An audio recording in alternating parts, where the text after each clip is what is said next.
Hola, ¿cómo están? Muy buenas noches. Culminó el trabajo de la Comisión Especial Investigadora del Congreso por el caso Convenios. Esta noche vamos a revisar las principales conclusiones a las que llegó la instancia y por qué también ha sido foco de algunas críticas. Pero, ojo, que también vamos a analizar una serie de noticias, como por ejemplo la renuncia del director de la Educación Pública, las críticas del socialismo democrático hacia la ministra Vallejo y además, cómo no, el anuncio de formalización por delitos de corrupción de la exalcaldesa de Maipú, Katy Barriga. Quédense, aquí comienza Tiempos Violentos. Que desde el gobierno lo tenemos muy claro, no hay espacio para malgastar los recursos de los chilenos y chilenas.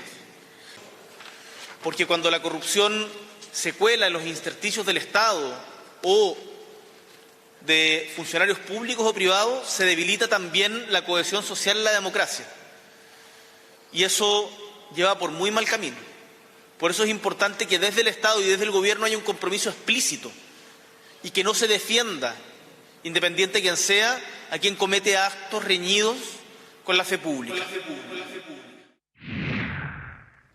Ahí teníamos al presidente de la República en plena ceremonia de la promulgación de la ley por la modernización del sistema público de compras, hablando justamente del gran dolor o problema que aqueja a nuestro país, que son los casos escandalosos de falta de probidad. Tenemos grandes invitados hoy, panel exclusivo de abogados y abogadas en tiempos violentos, pero saludamos a nuestro abogado penalista y panelista, Mauricio Daza, amigo mío. Buenas noches, ¿cómo estás? Hola, buenas noches, bienvenidas, bienvenidos a este capítulo de Tiempos Violentos. Oye, pero no solamente lo que decía Eduardo, vamos a hablar. Caso lencería, con lo opuesto. Detuvieron a Camila Polisi, pero no solamente a ella, sino también a Sebastián Polanco, Diego Polanco y el ex administrador regional Rodrigo Martínez.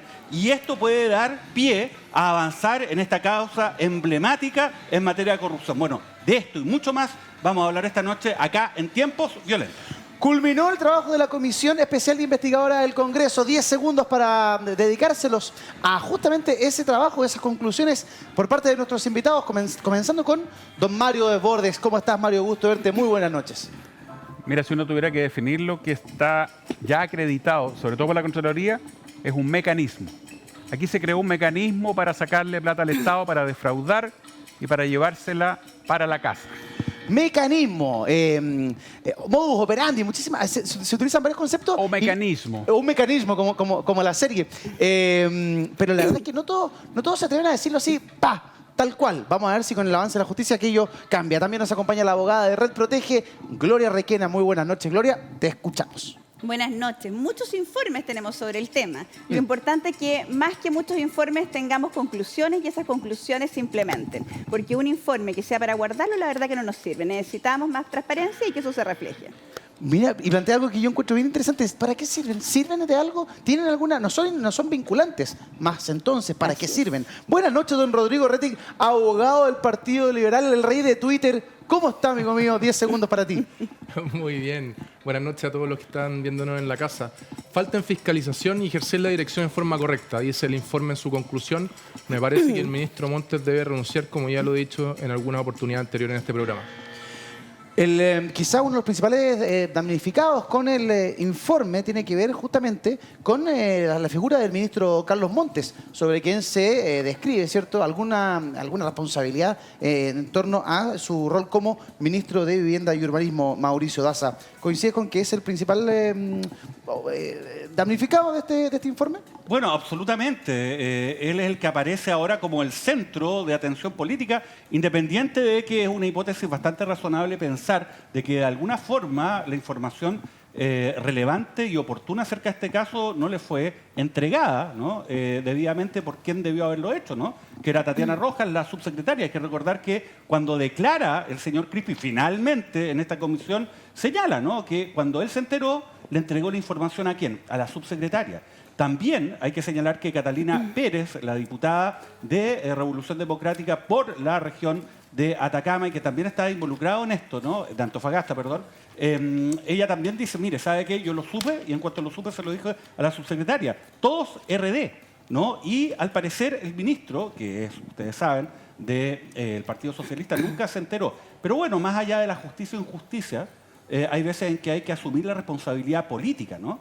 Y mucha gente, claro, dice, oye, qué injusto. El propio Montes dice qué injusto después de una carrera política impecable, ¿no? Donde además ejerció un liderazgo muy importante en el Senado durante largo tiempo, termine, digamos, su carrera de esta forma. Solamente señalar, ¿no? Y esto es importante lo que decía Gloria, los informes tienen que señalar lo que son responsables y también propuestas. Pero fíjense, importante los responsables que señala este informe, señala responsables. Específico, dice, responsable, Consejo de Auditoría Interna General de Gobierno, directora de Presupuestos, Javiera Martínez, que ahora está además en plena discusión de la ley de presupuestos, ministro de Vivienda y Urbanismo, Carlos Monte, Tatiana Rojas, subsecretaria, además jefe de asesores, Miguel Crispi, y ojo, también responsabiliza al Consejo de Defensa del Estado.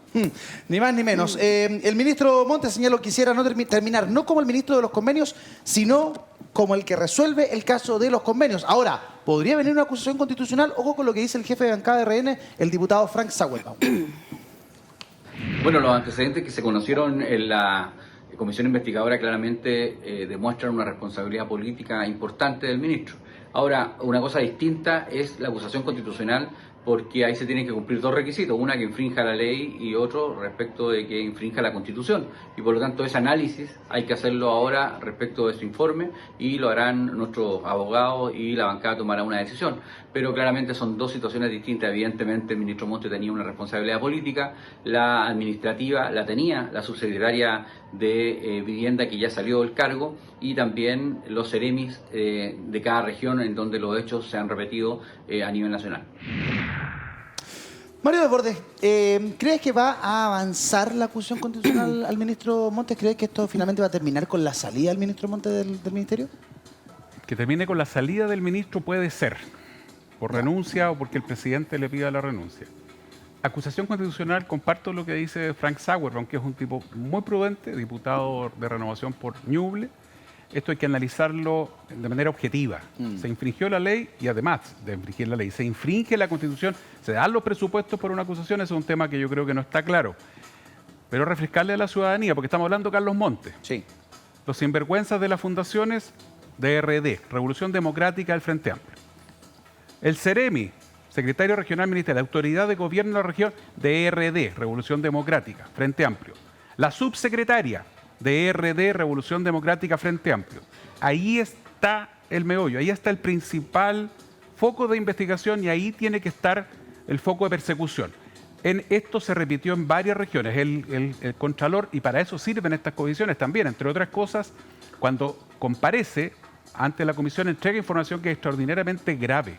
Esto se replica tal cual en varias regiones, en algunas con actores distintos. Hay otros gobernadores y otras gobernaciones cuestionadas por platas del gobierno regional. Este caso son platas del nivel central, del gobierno central. Sí. Pero este patrón de RD Fundación se repitió en varias regiones. Sí, Gloria, hay una palabra, ¿cierto?, que no aparece en torno a la acusación al ministro Montes, ¿cierto? O que no describe el actuar del ministro Montes, y que es la negligencia. Aquí se habla de reprochable inobservancia. Explícame, por favor, ¿por qué crees tú que se instala esta reprochable inobservancia versus directamente decir fue negligente en su pega? Bueno, claramente lo que se está previendo acá es evitar una acusación constitucional. Y se buscó en un primer momento, yo creo que generar el menor daño para el ministro. Evidentemente, al parecer no hubo acuerdo, porque la inobservancia está bastante cerca, digamos, del principio original. Pero evidentemente yo concuerdo con lo que plantea Montes. Yo encuentro que él ha tenido siempre una trayectoria impecable y es lamentable la situación en la que se encuentra. Yo era partidaria de que el ministro Montes renunciara, porque me parece que terminar una carrera exitosa de esta manera, la verdad que no era lo prudente. Ahora entiendo cuál es su aspiración. Su aspiración es evidentemente que no quedar manchado o quizá que este sea, digamos, su último cargo de gobierno importante, terminarlo de esta manera. Pero evidentemente está difícil. Ahora, piso por una acusación constitucional, creo que no hay ninguno. Yo creo que por ahí no va la cosa. Pero evidentemente se le raya la pintura con esta inobservancia en el informe. Yo creo que por ahí va. Se le hace un daño acotado. Claro, un daño más acotado a la figura. Tú dices que Montes entonces debiese salir de todas formas, renunciar en protesta por lo que sucedió, por lo que hicieron. La verdad que yo en su situación, una vez que este caso estalla, yo habría renunciado, porque considero que esto es una falta de lealtad. Él tenía, está bien, el ministro es quien hace la conducción política, sí. Tanto los seremis como el subsecretario hace la conducción administrativa de los procesos. Y es claro que entre los seremis, la subsecretaria, se traspasaba la información y no se la elevaban al ministro. Sí. Ninguno de ellos ha señalado ni en los informes que esa información haya llegado al ministro. Ahora él tiene una responsabilidad que tiene que ver con controlar a quienes están bajo su mando. Claro. Evidentemente por esa línea ahí se menciona lo que es la inobservancia. Pero, porque él puede delegar la facultad, pero eso no exime que yo tenga la responsabilidad de ver qué se hace con esa facultad delegada, aunque él no es quien la delega. La facultad delegada venía antes, digamos, de que él ejerce el cargo. Mira, ¿qué dijo el ministro de Justicia, Luis Cordero, respecto de esta potencial o posible acusación constitucional? Escuchamos. Lo que pasa es que las acusaciones constitucionales en Chile tienen este origen, esta tensión, es cómo se construye un incumplimiento de deber que parece ser un reproche jurídico con una evaluación contingente que es política, en el fondo. De hecho, las acusaciones constitucionales que uno mire que se han acogido, estoy hablando contra ministros de Estado,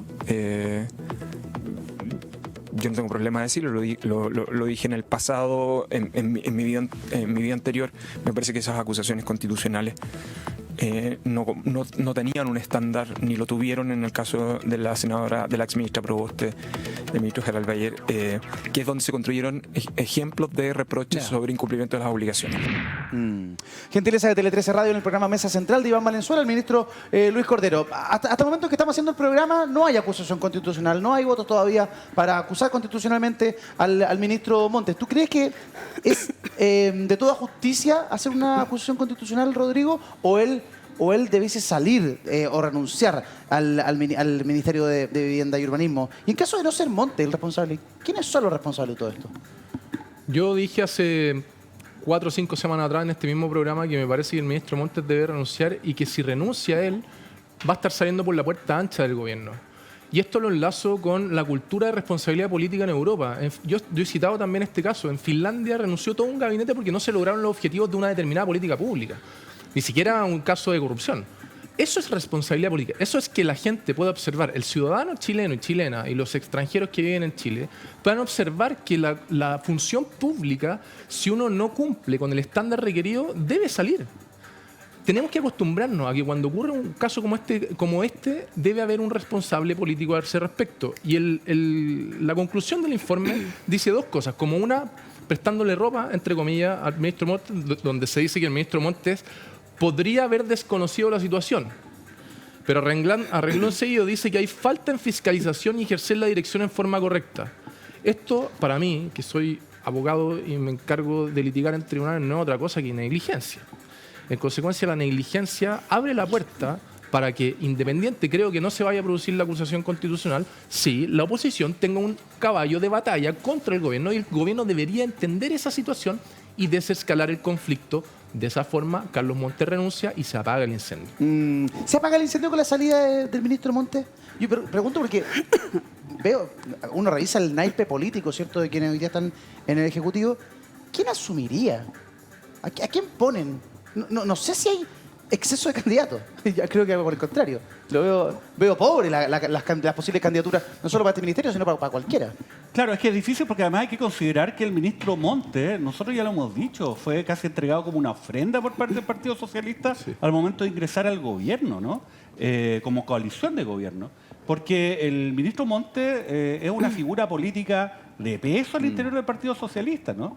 Entonces lo colocaron además en una cartera donde se suponía, ¿no?, que este tipo de cosas no iban a suceder, no era esperable que ocurriera, ¿no? Y tal como se ha dicho acá, también la dinámica de los hechos, más allá del tema de la responsabilidad del cargo, ¿no?, y de mando finalmente en lo que es el ministerio, da cuenta que efectivamente, ¿no?, esto todo indica que se encapsuló dentro del ámbito de Revolución Democrática, ¿no? O sea, no fue informado el ministro, Tatiana Rojas, que era la subsecretaria, no manejó esta situación y a mí me lo reconoció, que no había entregado la información oportunamente, según ella, porque había que procesarlo, sí, pero discúlpeme, ¿no? Cuando hay, digamos, una denuncia de corrupción y grave, no hay mucho que procesar, hay que, por último, informar, ¿no? Entonces, hay que ver. Yo creo que, en el fondo, esto probablemente ya debe estar más o menos zanjado.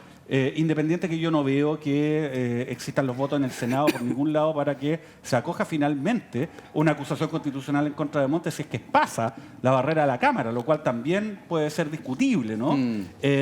Creo de que probablemente el ministro Montes va a renunciar en algún momento, ¿no?, se debe estar buscando el momento preciso. Ahora, ¿quién lo va a reemplazar? Es difícil. Yo no creo que el Partido Socialista vaya a decirme, ¿sabe qué? Acá yo voy a poner un peso pesado para que le hagan lo mismo y tenga que enfrentar todo el costo político de las revelaciones que vienen. Porque esto recién está comenzando. Mira, dame un segundo, por favor, porque vamos a tomar contacto con el presidente de esta comisión que acaba de entregar su informe, el diputado de RN, José Miguel Castro. Diputado, muy buenas noches. ¿Cómo está? Gusto saludarlo. Hola, muy buenas noches. Bien, aquí ya terminando la comisión o esperando la votación que espero que se haga lo antes posible del informe que emanamos el día de ayer. Claro, porque la comisión, ¿cierto?, la aprobó por 8 votos contra 5, pero ahora se está votando en la sala, ¿no? Así es, hay que esperar ahora que la sala vote y con eso este informe tiene la fuerza para ir directamente y la autorización para irse al Ministerio Público. Lo debatíamos aquí en la conversación con Mario Desbordes, con Gloria Requena, con Rodrigo Rettig y con Mauricio Daza. Diputado, respecto al rol del ministro Montes, pero ¿es el ministro Montes el gran responsable de todo este caso? ¿Qué otros responsables consigna el informe de la comisión? A ver, primero que todo, saludar a todos los que están al lado tuyo y en especial a Mario, que es gran amigo. Yo creo que aquí el tema no es solamente el ministro Montes. Aquí yo creo que se ha evidenciado efectivamente un mecanismo, una forma que algunas personas aprovecharon de vacíos, de grietas que había dentro del sistema.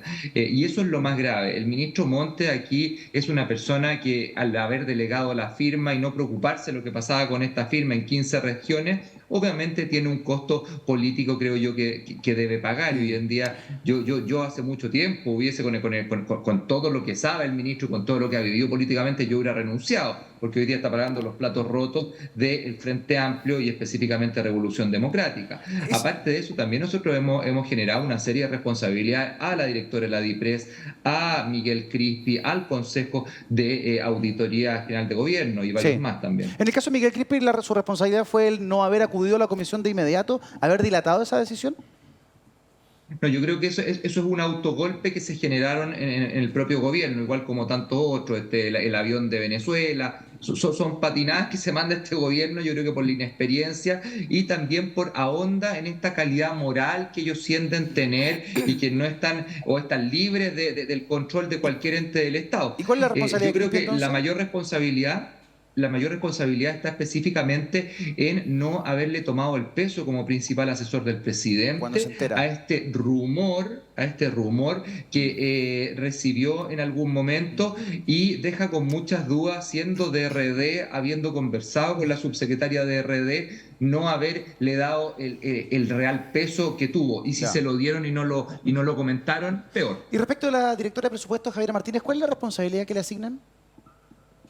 Una muy seria, que es haber bajado los estándares en términos de los convenios. Estamos hablando, su puesto está por sobre y depende la auditora general, y ellos piden directamente con una firma de la auditora, si mal no lo recuerdo, piden no informar las rendiciones de las fundaciones. O sea, este gobierno dijo, a mí todo lo que el GORE traspasa a las fundaciones no me interesa, no me da lo mismo, no me entran balas por ahí, número uno. Número dos, haber bajado en cero experiencia a las fundaciones, el haber permitido la separación de plata y de esa forma no pasaban a Contraloría. O sea, son una serie de cosas que nosotros le hemos hecho saber que están en el informe también, y yo creo que ahí tiene mucha responsabilidad. Ahí, da lo mismo que sea RD, me da lo mismo. Sí, está perfecto. Para quienes no han seguido el caso, no están tan arriba del caso en el detalle, recordar que justamente la Dirección de Presupuesto, que dirige Javiera Martínez, fue la que bajó los estándares en la ley de presupuesto que se aprobó para este año respecto de las fundaciones. Pero, hay que decir algo, eso fue aprobado por ustedes. Fue aprobado por la Cámara de Diputados. ¿Se hace un mea culpa por parte de ustedes? Decir, chuta, nos presentaron este proyecto, pero lo aprobamos nosotros. Sí, obvio. Nosotros, a ver, yo creo que el problema, y ahí un poco vamos a lo que presentaba la ministra Vallejo. La ministra Vallejo dice, el problema lo tiene el sistema. Yo creo que el problema nunca lo ha tenido el sistema. El sistema puede ser puede ser manejable por personas corruptas. Y justamente eso es lo que pasó. O personas que ocuparon este sistema para que la discrecionalidad fuera grosera. Le doy un ejemplo. Nosotros efectivamente estamos en pos de la descentralización, que es más que yo, que soy representante de Antofagasta. Pero cuando le entregamos la potestad de discrecionalidad, yo jamás imaginé que un gobernador regional le iba a adelantar a una fundación para pintar casas, le iba a entregar cientos de millones de pesos adelantados antes de pintarlas. Diputado, entonces ahora nos damos cuenta y decimos, claro, yo aprobé eso, pero aprobé jamás pensando en que esta persona debería adelantar platas como que fueran, de partida no son de ellos, entonces ahora no les duele. Entonces, ese tipo de cosas son las que nos hacen modificar el sistema. Se nos van los minutos, diputado, queremos aprovecharlo. Mauricio Daza está con nosotros y también quiere saludarlo. Mauricio. Buenas noches. Un gusto verte de nuevo. Igualmente, buenas noches, diputado. Gracias por acompañarnos acá en Tiempos Violentos. A ver, súper directo y sencillo. Paralelamente a lo que ha sido el trabajo de la comisión que usted ha presidido, estamos ya en tierra derecha en la ley de presupuesto. ¿Qué cosas trae esta ley de presupuesto que está en votación ahora, que es del próximo año, y que no estaban en la anterior y que van a permitir evitar que estos hechos se vuelvan a repetir? Solo algunas, por dos cosas. Número uno, porque dura mientras dura el presupuesto y por lo tanto todas las referencias que nosotros hacemos en la comisión investigadora son a leyes que están planteadas, otras que se van a plantear y tienen que ser permanentes, número uno. Y segundo, ¿se han recogido ciertas cosas del gobierno? Sí, se han recogido, se han mejorado los estándares, se han subido los años, cosas que ellos bajaron, bueno, ahora los subieron, pero algo que me preocupa mucho es que hoy día en la mixta se peleó un tema y lo perdimos, una indicación de nosotros, que justamente a los gobernadores regionales les hacía pasar todo por el core. El core, para que lo entienda la gente, son los consejeros regionales y, como tú bien lo sabes, son los que ejercen los roles fiscalizadores. Entonces, mientras este gobierno no entienda que la discrecionalidad no está bien, la verdad es que estamos todavía cojos, creo yo. Así que son bastantes puntos que se ganaron, otros que se perdieron, y los que se perdieron yo creo que la verdad es que se perdieron por una cuestión de ideología. Yo no sé si es porque los gobernadores siguen siendo la mayoría de ellos, pero bueno. Diputado, una última eso antes de despedirlo.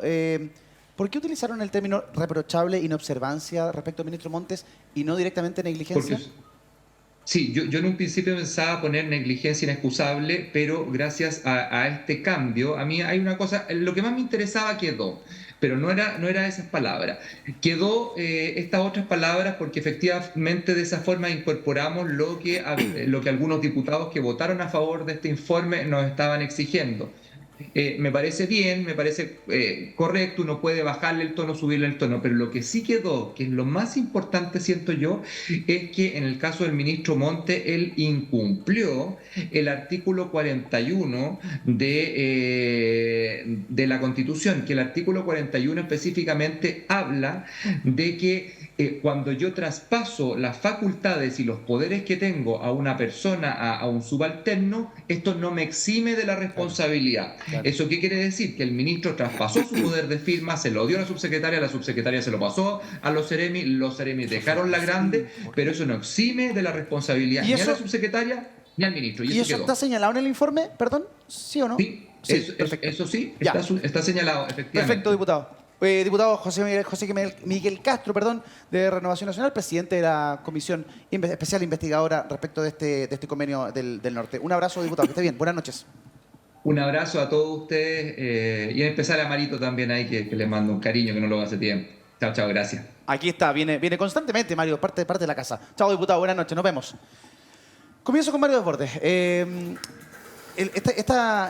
A mí me llama mucho la atención que no se usen las palabras correctas que se deben usar en una instancia. Cuando se quiere instalar la idea de que el ministro Montes ha sido negligente, no se dice negligencia, se dice otra cosa, se dice reprochable inobservancia. Y luego el diputado habla de la ley 18.575, orgánica constitucional, bases generales de la administración del Estado, en su artículo 41, que habla justamente de que cuando uno delega responsabilidades, ¿cierto? Que a una persona, un subalterno, igual no se pierde la responsabilidad respecto a aquello, ¿cierto? En palabras simples. Bajo esa mirada, ¿le corresponde una acusación constitucional? Vuelvo sobre la pregunta original, Mario. Habría que distinguir. Obviamente, Cote Castro, bueno, gran amigo, tiene razón. ¿No? La autoridad no delega su responsabilidad. Delega alguna función, podrá delegar incluso una atribución, pero la responsabilidad es un principio del derecho administrativo, nunca se delega, siempre sigue siendo de la autoridad superior. Ojo que el jefe de servicios es el subsecretario, no es el ministro. Y por eso yo no tengo clara la película y no me atrevo como abogado a decirte, mira, en este caso la responsabilidad recae en el ministro, la responsabilidad administrativa y legal. No hay duda que tiene una tremenda responsabilidad subsecretaria y con todo cariño es parte del andamiaje. Y ella tiene que explicar qué parte es de ese andamiaje. Aquí vuelvo a insistir, hubo un mecanismo. Se inventó una fórmula, se creó, se diseñó, se aprovechó la flexibilidad y empezaron a traspasarle miles de millones de pesos para hacer nada, para robarse la plata. Entonces, eso habrá que aclararlo. Ahora, el ministro como tal, no lo sé, y es algo que tiene que verse ahora en sede penal, porque ya el Contralor emitió su informe. Yo creo que no, yo no me imagino que el ministro Montes haya sabido de que se estaban cometiendo ilícitos, que no creo que él haya sabido, porque si hubiera sabido, conociendo a Carlos Montes, que no es mi amigo ni nada por el estilo, que soy súper claro con eso, pero conozco su trayectoria, no tengo duda que habría hecho las denuncias del caso. Ahora, ¿por qué se usan esas palabras en las comisiones investigadoras? Porque tienes que tratar de lograr aprobar el informe. Y los informes se aprueban con votos que van más allá de un solo sector. Exacto. Siempre están más o menos empatadas en los últimos años por la composición de la Cámara. Ya. Y en este caso, acomodo para que saliera aprobado el informe. Se buscaron las palabras adecuadas para lograr una mayoría que aprobara, cuestión que se consiguió finalmente con una mayoría, entiendo, de 8-5 aprobando el informe. Gloria, ¿cómo observas el actuar y el comportamiento de Revolución Democrática? Es el partido sindicado, ¿cierto? En este caso en particular, como el partido que está detrás de esto, como la gente que sabía, como los que estaban metidos, todos eran RD, pero un partido que tomó acción, ¿cierto? Que canceló militancia, ¿cierto? Que presentó querella, que tuvo un actuar distinto al de otros partidos cuando se han conocido casos de estos tintes. ¿Qué te parece a ti el actuar de Revolución Democrática? La verdad que si bien Revolución Democrática desarrolló muchas acciones, como tú bien señalas, la verdad que el comportamiento igual sigue siendo errático, porque hay permanentes contradicciones en las declaraciones, se nota la inexperiencia en la forma de manejarse y gobernar, en términos de cómo ejercen sus roles cada uno de ellos. Partían a hacer declaraciones, querella, qué sé yo, pero inmediatamente en la seguidilla nos dábamos cuenta que las declaraciones no coincidían, que los momentos tampoco coincidían, que parecía que sabían más de lo que decían que sabían. ¿El caso Miguel Crispi es lo más revelador de esa inexperiencia? O sea, de que absolutamente. no voy. Es que hasta el ministro Cordero salió a es que pareciera que no se entiende el rol que se cumple. No hay nadie más importante en el segundo piso que el jefe de asesores. Supone que es esa vocecita que está al lado del presidente para darle un buen consejo. Si esos son los consejos que daba y asesora, la verdad es que es tremendamente preocupante el rol que se cumple. Yo creo que ha habido mucha irresponsabilidad, mucha inexperiencia.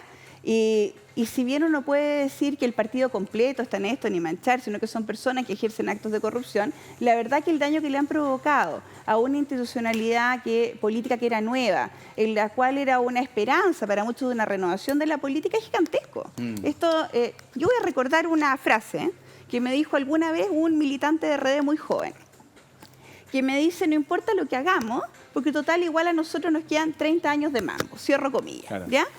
¿Qué quería decir con eso? Que daba lo mismo si hacían bien, lo hacían mal, porque por edad las cosas se olvidan y lo podían volver a hacer. Me gustaría, si este personaje, que me está escuchando probablemente, reflexionara sobre su misma frase, porque evidentemente que el daño que le han hecho ahora es un daño que va a persistir en el tiempo. Claro. Yo creo que el daño para RD es gigantesco. Rodrigo Rettig, este caso de Democracia Viva va a ser recordado como el caso que desfondó moralmente a este gobierno. Total y absolutamente. Y de eso la importancia de saber jugar el partido de este caso en particular llamado Democracia Viva, en donde a medida que se va profundizando en las aguas de responsabilidad, el gobierno debe dar respuestas que estén acorde al estándar que estamos jugando. Recordemos de que este gobierno llega con una clara misión de tener una reforma tributaria para efectos de lograr mayor equidad y justicia social. Y la pregunta que surge en consecuencia es, si usted necesitaba una reforma tributaria, que es el leitmotiv del progresismo y en particular de este gobierno, pero esa plata se está mal utilizando por parte de aquellos mismos que piden la reforma, el grado de afectación al discurso del gobierno, al corazón del gobierno, ni siquiera al pulmón, no al riñón, al corazón del gobierno es fatal. Y por eso yo creo que el ministro Montes debe renunciar. Y yo creo que el cambio en las palabras tiene un objetivo semántico, jurídico de acusación constitucional, que es cuidar al ministro Montes. Es querido el ministro Montes, es respetado por la política, y el artículo 52 de la Constitución Política de la República establece la acusación constitucional, habla de infringir la Constitución o las leyes. Y yo infrinjo a través del dolo directo, que me llevo la plata para la casa, infrinjo también vía negligencia inexcusable, pero infringiré con reprochable inobservancia. Claro. Y ahí se abre todo un canal de defensa para los abogados litigantes de agarrarse de la reprochable inobservancia y decir, esto tiene un estándar menor de reprochabilidad. Claro. Mauricio Daza, ¿coincide con lo que se plantea? ¿Esto derrumba moralmente a este gobierno?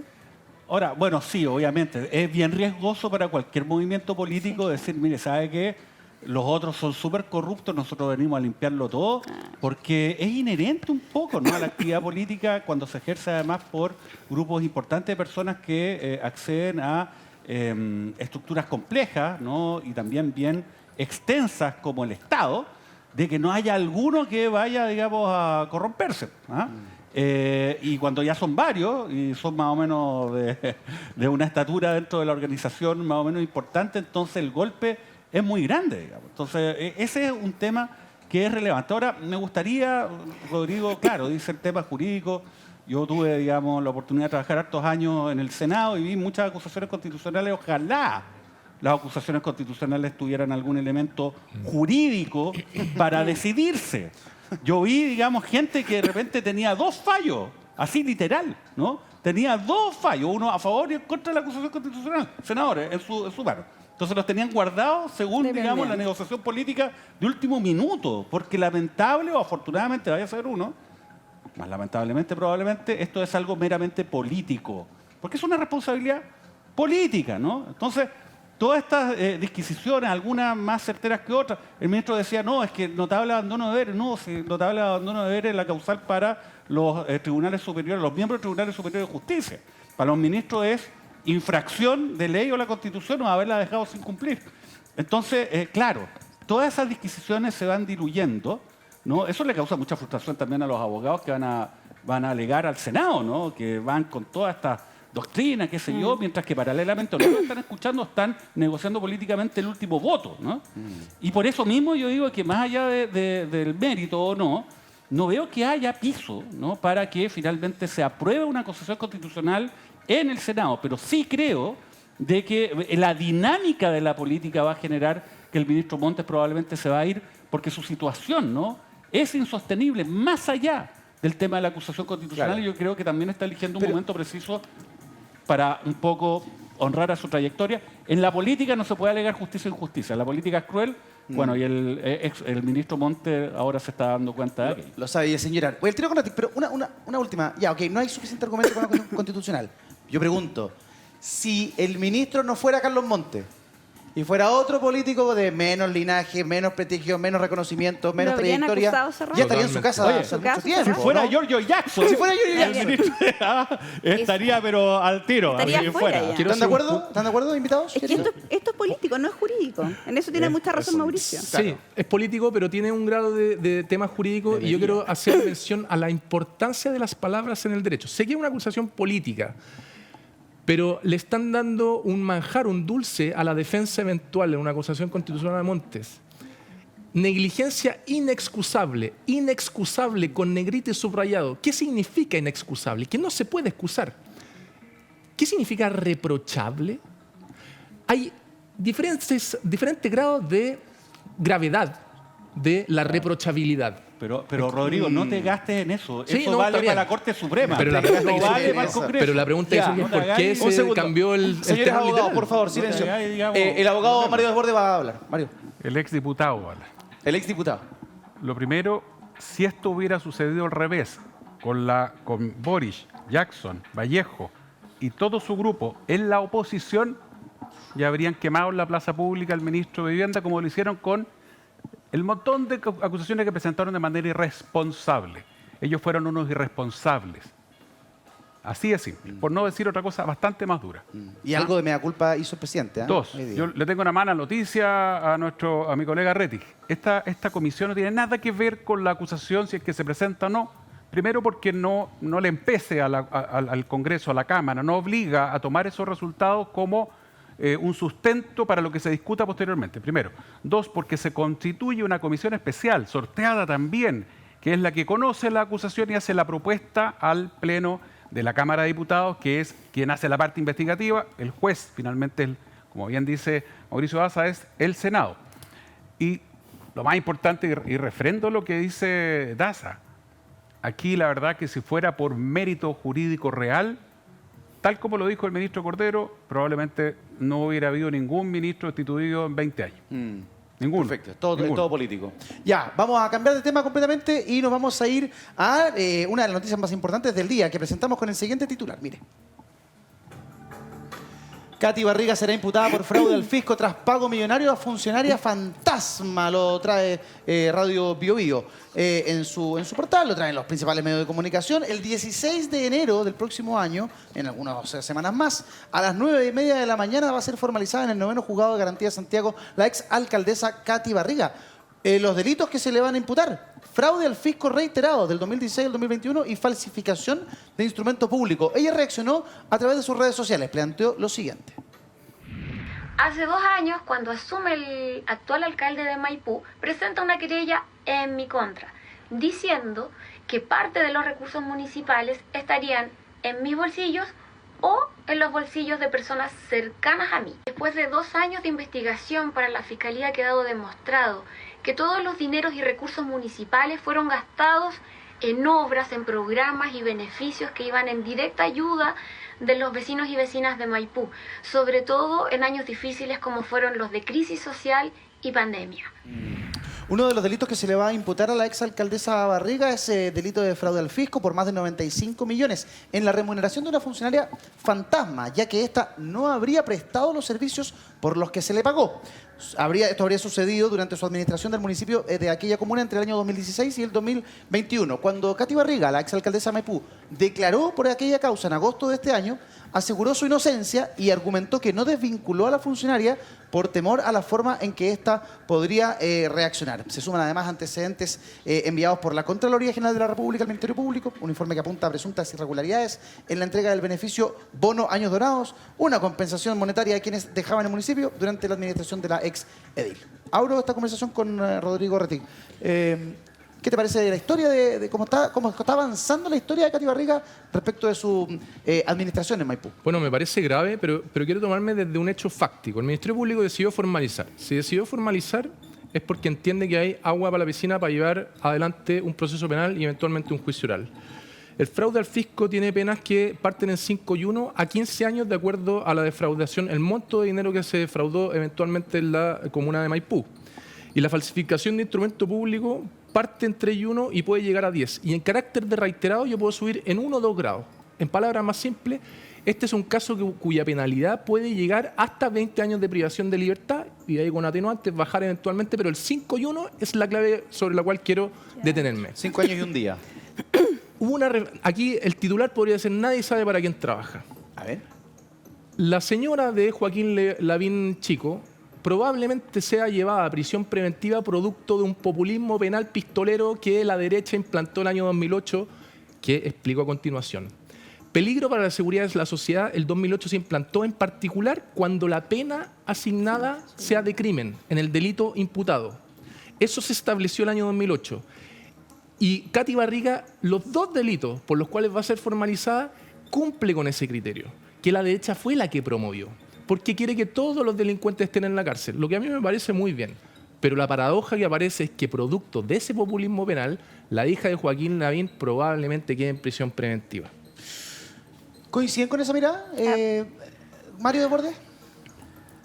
En estos casos, por supuesto, hay que investigar, hay que ver bien qué es lo que tiene la Fiscalía, porque la Fiscalía, la verdad que en el último tiempo ha sido campeona para que se le caigan las grandes acusaciones. La Fiscalía tiene muy buenos fiscales y otros que suelen, y no sé cuál es el caso de este, litigar por la prensa, anunciar por la prensa, construir casos muy mediáticos que después terminan en nada.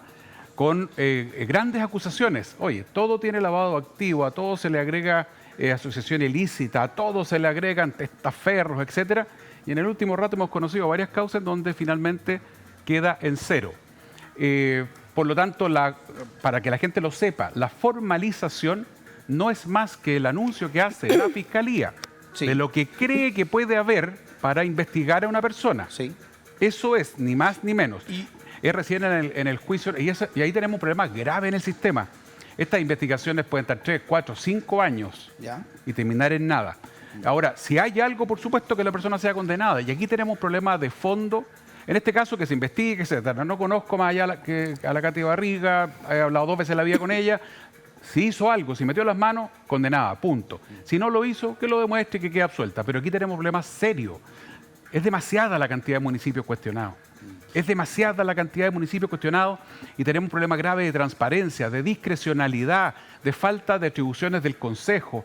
Es urgente echar una mirada más amplia, en serio y responsable por parte del Congreso y el Ejecutivo para ver qué está pasando, perdón que te lo diga tan duro, a nivel municipal. El Contralor nos da una cifra hace poco públicamente, no a mí, de cantidad de municipios investigados que es demasiado alta. Aquí hay un problema grave y por lo tanto, en este caso puntual, que se investigue, que se juzgue y eventualmente la persona se defienda y logre la solución o que sea condenada. Yo no tengo antecedentes más allá. Lo hemos dicho antes, incluso el Consejo de Defensa del Estado dice que el 51% de los municipios hay casos de corrupción investigados. Entonces es bien dramático lo que pasa en los municipios. Voy a ir con Gloria, pero antes voy a establecer contacto a esta hora de la noche con Nicolás Aravena, periodista y fundador de La Voz de Maipú. Él está en Canadá a esta hora de la noche. Muy buenas noches, Nicolás. Y es por este titular que justamente publica La Voz de Maipú. Yo me estoy consiguiendo los recursos. Filtran audios de Katy Barriga discutiendo con su equipo municipal por déficit financiero el año 2020. Nicolás, con tu equipo han seguido no solamente lo de hoy día, sino que históricamente lo que ha sucedido con la relación de Katy Barriga y la comuna de Maipú. Buenas noches, ¿cómo estás? Hola, muy buenas noches a ti y a todo el panel. Sí, efectivamente, hoy día seguimos reporteando lo que fue este desastre, esta tragedia que significó para la comuna de Maipú el paso de Katy Barriga. Escuchaba ahí atento lo que se conversa. Bueno, nosotros venimos haciendo periodismo desde que ella nos decía frente a todo el mundo que éramos un pasquín. Varias veces nos denostó. Y hoy día el caso de la funcionaria fantasma, por ejemplo, es un caso que nosotros denunciamos en el 2019, titulamos, se cumplen hoy día 2 años de que esta persona, que no es cualquier persona, Andrea Monsalve era su brazo derecho,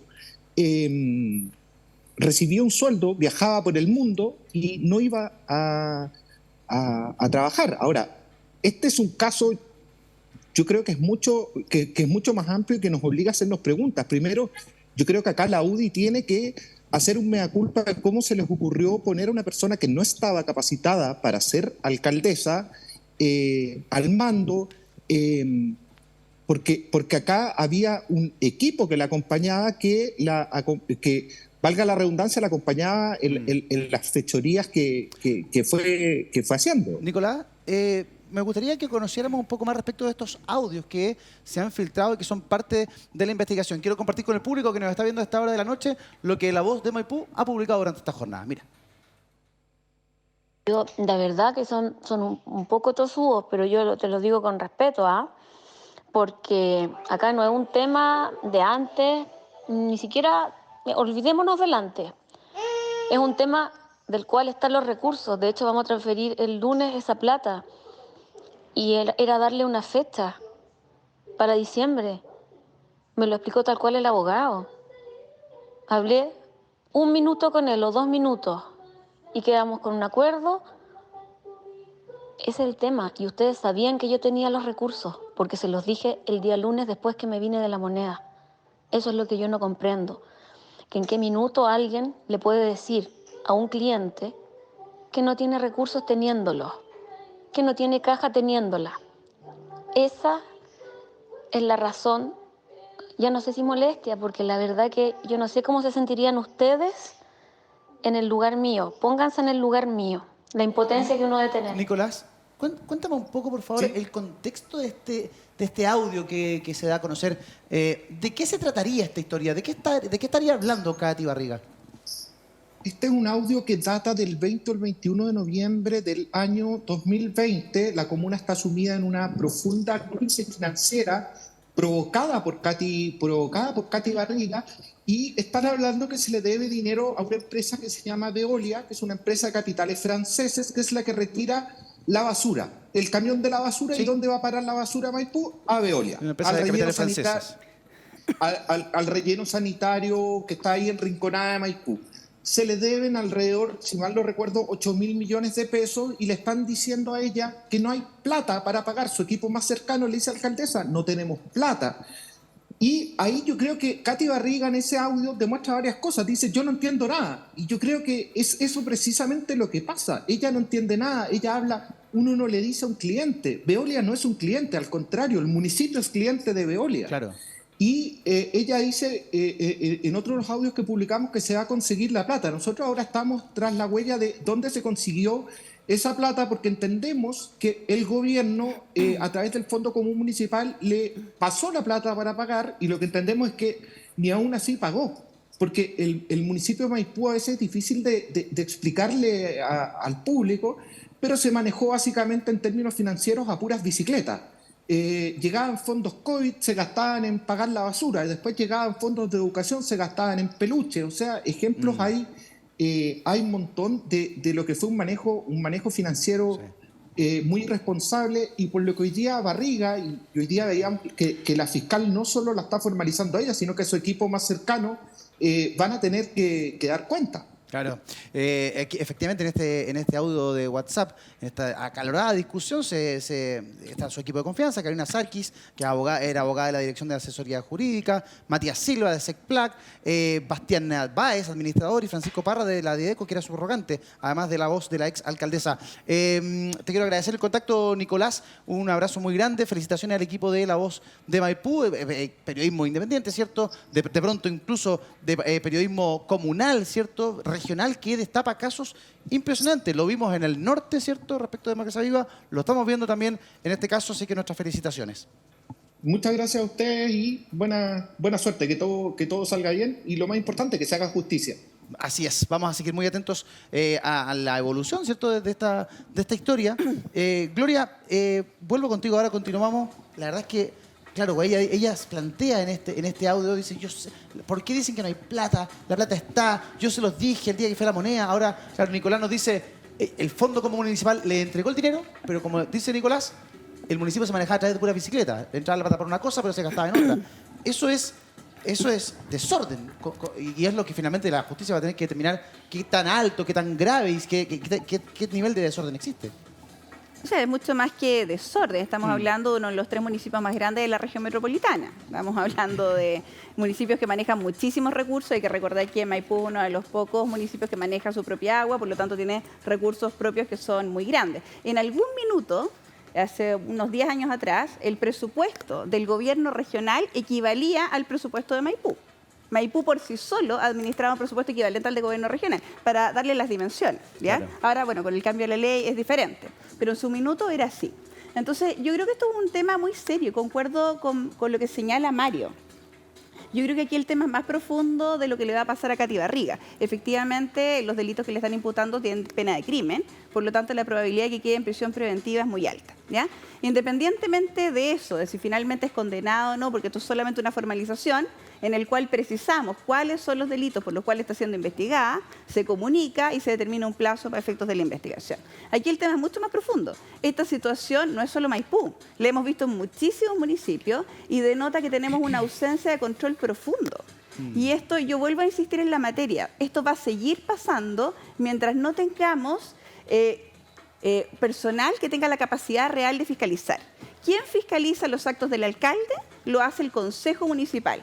¿Quiénes hoy día integran los consejos municipales? En su mayoría personas que no tienen ni personal de apoyo, solamente se les asigna muchas veces una persona para su trabajo territorial, que básicamente su misión es ayudar a lo que se reelija, que son como las granjerías que se hacen con los alcaldes, pero no tienen ni abogados ni personal que esté al servicio de ese equipo de concejales cuya única función es fiscalizar, para efectos de que los pueda apoyar. Entonces yo veo que esto va a seguir pasando en la medida que no nos tomemos en serio la fiscalización, no solamente que haga la Contraloría, sino que efectivamente dotemos a los concejales de herramientas que les permitan realmente hacer la función de fiscalización. Entonces, el tema es mucho más que esto. Mauro, claro, yo estoy de acuerdo con Gloria que esto es mucho más, va mucho más allá de Katy Barriga y Maipú en particular, pero en el caso de ella, ¿esto tiene alguna similitud con lo que conocimos de Vitacura este año y el exalcalde Torrealba? En el caso de él está en prisión preventiva. ¿Ella podría quedar en prisión preventiva también a partir de la gravedad de los hechos que se le van a formalizar? Sí, podría quedar en prisión preventiva, pero yo creo que, a ver, el caso Torrealba era que había un mecanismo, ¿no? Ahí sí había un mecanismo, ¿no? Que básicamente consistía en que se traspasaban dineros desde el municipio a ciertas entidades vinculadas con el mismo, ¿no? Corporaciones, Vita Salud, Vita Emprende, ¿no? Entre otras entidades, y se triangulaban los dineros. Entonces se mandaban desde el municipio a estas entidades y ahí se generaba una red de pagos que incluía al propio alcalde de Torrealba, con mucho movimiento al contado, etc. Entonces yo diría que ahí también se está imputando una asociación ilícita. O sea, se está señalando de que había una organización estable en el tiempo, con roles asignados y un liderazgo bien definido, ¿no? Que era el de el ex alcalde Torrealba, y por eso, digamos, la justicia decretó la prisión preventiva después de haber analizado los antecedentes que daban cuenta de que habían indicios sobre la existencia del delito y además de la participación criminal de Torrealba. Ahora, en este caso aparece como más acotado, pero está en la gravedad de la imputación, ¿no? Que son fraude al fisco, que tiene una pena alta y además con reiteración, que, bueno, obviamente aparece como viable o posible. Eso lo vamos a saber en la audiencia de enero, porque efectivamente, como se ha dicho acá, se le va a comunicar a ella que está siendo investigada por determinados hechos, se van a relatar esos hechos y se le va a señalar en qué calidad ella está siendo investigada. Esa es la formalización. En rigor es un acto de garantía, se supone, para el imputado. Pero acto seguido habilita esa formalización para discutir medidas cautelares, o sea, medidas que se van a tomar en relación al imputado durante todo el periodo de investigación. Y esas pueden ir desde el arraigo hasta la prisión preventiva y obviamente en este contexto puede darse. Ahora, a mí con los audios, yo creo que Lucho Hermosilla dejó la vara muy alta. Sí, me pasa lo mismo. ¿Qué quiere que le diga? Muy O sea, impactante. Luis Hermosilla dejó la vara en lo que es audio de una forma tal que uno escucha estos audios y dice, oye, pero, a ver, veámoslo. ¿Qué es lo que se escucha en los audios? Una alcaldesa que en el fondo está, digamos, procesando el hecho que no tiene para pagar una deuda, digamos, pero no se habla de triangulación de plata, no se habla, digamos, o sea, de los audios no se denota nada más que una mala alcaldesa. Y déjeme que le diga algo. En Chile, ser un mal alcalde o mala alcaldesa no es delito, porque si no estaríamos con las cárceles un poco llenas. Y además, esto involucra de que cuando se es un mal o buen alcalde, lo que es el reproche viene de la ciudadanía. Y recordemos que Katy Barriga perdió las elecciones. No sé, ella iba a la reelección, ¿no? Y también hay un reproche en el sentido que dudo que ella alguna vez va a poder acceder a otro cargo de representación popular en un contexto en el que incluso personas como Patricio Navia en su momento dijeron, guarde ese tuit, ojalá esté guardado en algún lugar. Dijo Katy Barriga, ¿no? Candidata presidencial. Ahí tenemos a la candidata presidencial enfrentando la justicia con posible prisión preventiva. Sí, sonó en varias encuestas durante largo tiempo y cada vez más encumbrada, y hoy día el escenario es completamente distinto. Estoy de acuerdo con el tema del audio. Yo he escuchado audios más violentos organizando un asado. Absolutamente. No pasa mucho más No, en el el audio audio. es Y Hermosilla, es verdad. El estándar Exacto. Hermosilla. La vara es muy alta. Barrientos. La vara es muy Nivel alta. Champions. Es de vara muy alta. Vamos a la imagen del día, ¿les parece? Esta es la imagen del día, mire. Camila Polisi, hace rato que no hablábamos de ella, no la habíamos escuchado. Bueno, detenida el día de hoy, fue la Policía de Investigaciones la que detuvo a Camila Polisi en esta indagatoria por líos de plata. Fue la unidad de alta complejidad de la Fiscalía Regional del Biobío quien indaga las supuestas irregularidades en el traspaso de fondos por parte del Gobierno Regional de la Fundación ENTI, vinculada a la ex candidata a alcaldesa de Concepción. La, además, ex modelo fue detenida junto a otras 4 personas. Su expareja, Sebastián Polanco, el ex jefe de gabinete del Gore Biobío, Rodrigo Alarcón, el ex jefe de la División de Desarrollo Social y Humano, Simón Acuña, y también Diego Polanco. Es la imagen del día. Quiero comentarios breves de cada uno de nuestros invitados. Mario, ¿qué te parece que haya sido detenida Camila Polisi? Es bueno que se avance en las investigaciones. Y si está detenida es porque se obtuvo una orden después de justificarla y que va a significar, como conversábamos antes, una formalización, lo más probable, bueno, mañana tiene que ser dentro de las 24 horas. Hay nuevamente un factor común complejo. Se crea la figura del gobernador regional, con bombo y platillo, ahí en el limbo entre el federal y el Estado unitario, con mucho ruido. Yo lo dije públicamente 1000 veces, no era partidario de aquella figura, pero se crea. Se le dan atribuciones, se le llenan los bolsillos de recursos a los gobiernos regionales y hoy día están cuestionados 2/3 de los gobiernos regionales por mal uso de platas que dependen de ellos. Para que la gente lo entienda, esta no es la misma plata de la Fundación de Revolución Democrática, que eran platas del gobierno central, ¿cierto? A las que al parecer se echaron al bolsillo.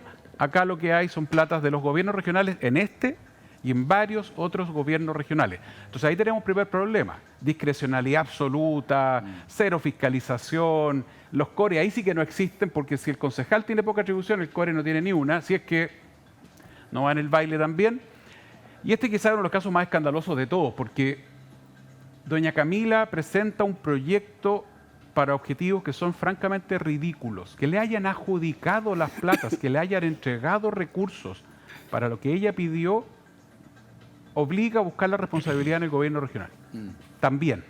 Que se defienda, que veamos qué pasa con esto, pero la verdad es que esto tiene que avanzar. Estas investigaciones suelen quedarse eternamente pegadas. Bueno, señores fiscales, bien que estén avanzando. Aquí se ve avance, Gloria. ¿Qué te parece a ti que haya sido detenida la señorita policía? Bueno, claramente aquí estamos en presencia de que va a haber una prisión preventiva. Eso yo creo que eso hay que descartarlo, que eso va a ocurrir. Ahora, este es otro personaje que sí sabe de audios. No llega al super nivel, digamos, de los que habíamos escuchado con Hermosilla, pero claramente no desmerece, digamos, en el tema. Evidentemente que este es un tema gravísimo. Aquí sí que se malversaron los fondos públicos de manera grotesca, así que es muy sano y muy bueno para la democracia que se avance en estos temas. Y que efectivamente las señales claras y que haya formalizaciones lo antes posible. Porque, como bien dijo Mauricio, estamos en la punta del iceberg, pero en este caso parece que ya vamos viendo la luz y probablemente tengamos condenas prontamente. Sí, pues. Es otra lista investigativa, esto es otra historia como explicaba Mario, pero con el mismo impacto en la sociedad. Entonces yo creo que es buena la señal de que finalmente se ve que hay avance en la investigación, que esto no pasa colado y ella termina libre en su casa, sino que hay una detención y que va a haber una formalización y que la investigación avanza. Usted ve la imagen, Rodrigo Rettig, lo veo mirando en monitor y con cara de enojado. No, a todo lo contrario, estoy muy contento porque esta noticia, si bien Camila Polizzi goza del principio de presunción de inocencia, que solo se destruye mediante una sentencia condenatoria que acredite la responsabilidad de ella, da cuenta la noticia y la detención de que el sistema procesal penal en su fase investigativa está funcionando con el trabajo de Carabineros, de la Policía de Investigaciones y del Ministerio Público. Y ahí es importante hacer mención a la relevancia que tiene en todos los casos que el imputado sea conocido. Cuando sabemos quiénes son los delincuentes, es una altísima probabilidad que el sistema procesal penal va a funcionar, va a dejar preso a quien tiene que dejar preso. Así que me parece muy bien. Ojalá que mañana sea una audiencia en donde se ventilen los cargos y que sea de exposición muy pública para que la gente pueda observar de que Camila Polizzi también queda en prisión preventiva, que es altamente probable que así va a ser. Sí. Es la cara limpia de Rodrigo Rettig, la que le hace un tono más enojado. Pero no. El hermano chico de Rodrigo Rettig. Sin barba. Sí, hoy día mandamos a... Pero se rejuveneció. Alberto Rettig. Oiga, mi querido Mauricio, este caso nosotros lo revisamos. Este es el caso de la Fundación Arrendada. Al señor que supuestamente no sabía leer ni escribir, el de la lencería, el del audio, diciendo usted tiene que quedarse callado, aquí la que sabes todo soy yo, mándelos a hablar conmigo nomás. No, y apareció también que había que tirar al mar los computadores, sí, pues. ¿no? Porque de esa forma, con la sal, ¿no? Oye, son todos estos unos genios, ¿eh? Pero realmente, además el caballero, muy divertido, el caballero que tenía la fundación, que decía que no tenía idea, que no sabía leer ni escribir. Eso es lo que dijo, pero sabía contar, digamos, y firmar el acuerdo que era por el arriendo, entre comillas, y lo que estaba reclamando en el foto que se lo estaba arrendando muy barato, ¿no? Y que a partir de los montos que había recibido finalmente. O sea, todo un lote, ¿no?, que debe ser investigado. Ahora, hay que tener cuidado. O sea, yo estoy de acuerdo, hay mérito para la prisión preventiva, pero no demos por hecho algo que no ha ocurrido, porque uno ha visto, digamos, cosas bastante más increíbles y de repente no queda prisión preventiva. Fundación Kimun, ¿se acuerdan? El caso Kimun. Sí, pues. También, claro. oye, 1.200 millones de pesos, ¿no?, en fondos que eran para regularizar propiedad agrícola, si mal no recuerdo. Justamente. ¿Te acuerdas? Justamente. En ese caso, el famoso ex candidato presidencial Diego Ancalao quedó en prisión preventiva. pero se despachó una orden de detención en contra del presidente de la Fundación Ki-moon, que se arrancó, estuvo varios días arrancado. Lo tomaron detenido y no quedó en prisión preventiva, quedó con arresto domiciliario, pero probablemente porque hubo un acuerdo ahí con la fiscalía. Entonces muchas veces esto también se resuelve en ese sentido, porque dicen, ya, a ver, dame algo, colabórame con algo que sea importante y yo te pido una cautelar más baja. Eso también se puede dar, sí, pero la tiene color de hormiga Katy Barriga, sin duda, ¿no? Bueno, eso hay que resolverse en una audiencia que todavía no ocurre y que va a ser en enero del próximo. Camila Polisi. Ay, perdón, Camila Polisi. Camila Polisi. Mira, es que lo que pasa es que me hablan por acá, entonces... le echan la culpa al switch. No han hablado. Pero sí, me hablan. Es que lo que pasa es que las dos hay cosas que me hablan solo a mí, Qué Eduardo, no a ti. mentiroso. Pero déjeme decirle lo siguiente, sí. Lo que pasa con Camila Polisi es distinto, porque a ella la tomaron detenida hoy día. Entonces eso significa que va a pasar al control de detención mañana. Y eso también significa que mañana la van a formalizar y también la tiene de color de hormiga, de la misma forma que Katy Barriga en enero del próximo. Oye, ¿estás escuchando voces, Mauricio? Escucho unas Acá voces aquí que me hablan. Ay, ven por la muela. Tenemos titular, mire. Querían cagarse a alguien. La declaración del falso Giorgio Jackson, el principal imputado por robo de computadores en desarrollo social. Todo lo comentamos con nuestros invitados a la vuelta de este corte. Ya volvemos, no se vayan.